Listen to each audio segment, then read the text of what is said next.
தந்தை, மகன், தூய ஆவியின் பெயராலே ஆமேன். அல்லேலூயா, அல்லேலூயா. ஆண்டவர் தோற்றுவித்த வெற்றியின் நாள் இதுவே. இன்று அக்களிப்போம், அகமகிழ்வோம். அல்லேலூயா. நான் ஆண்டவரை கண்டேன். யோவான் எழுதிய தூய நற்செய்தியிலிருந்து வாசகம். அதிகாரம் 20, இறை வார்த்தைகள் 11 முதல் 18 முடிய. அக்காலத்தில் மரியா கல்லறைக்கு வெளியே நின்று அழுது கொண்டிருந்தார். அழுது கொண்டே கல்லறைக்குள் குனிந்து பார்த்தார். அங்கே வெண்ணாடை அணிந்த 2 வானதூதரை அவர் கண்டார். இயேசுவின் உடலை வைத்திருந்த இடத்தில் ஒருவர் தலைமாட்டிலும் மற்றொருவர் கால்மாட்டிலுமாக அவர்கள் அமர்ந்திருந்தார்கள். அவர்கள் மரியாவிடம், அம்மா, ஏன் அழுகிறாய் என்று கேட்டார்கள். அவர் அவர்களிடம், என் ஆண்டவரை எடுத்துக்கொண்டு போய்விட்டனர். அவரை எங்கே வைத்தனரோ என்று தெரியவில்லை என்றார்.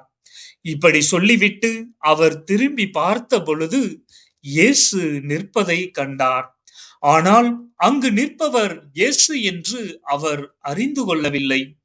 இயேசு அவரிடம், ஏனம்மா அழுகிறாய்? யாரை தேடுகிறாய் என்று கேட்டார். மரியா அவரை தோட்டக்காரர் என்று நினைத்து அவரிடம், ஐயா, நீர் அவரை தூக்கி கொண்டு போயிருந்தால் எங்கே வைத்தீர் என சொல்லும், நான் அவரை எடுத்து செல்வேன் என்றார். இயேசு அவரிடம், மரியா என்றார். மரியா திரும்பி பார்த்து ரபுனி என்றார். இந்த எபிரேய சொல்லுக்கு போதகரே என்பது பொருள். இயேசு அவரிடம், என்னை இப்படி பற்றி கொள்ளாதே. நான் என் தந்தையிடம் இன்னும் செல்லவில்லை. நீ என் சகோதரர்களிடம் சென்று அவர்களிடம், என் தந்தையும் உங்கள் தந்தையும் என் கடவுளும் உங்கள் கடவுளுமானவரிடம் செல்லவிருக்கிறேன் என சொல் என்றார். மகதலா மரியா சீடரிடம் சென்று, நான் ஆண்டவரை கண்டேன் என்றார். தம்மிடம் இயேசு கூறியவற்றையும் அவர்களிடம் சொன்னார்.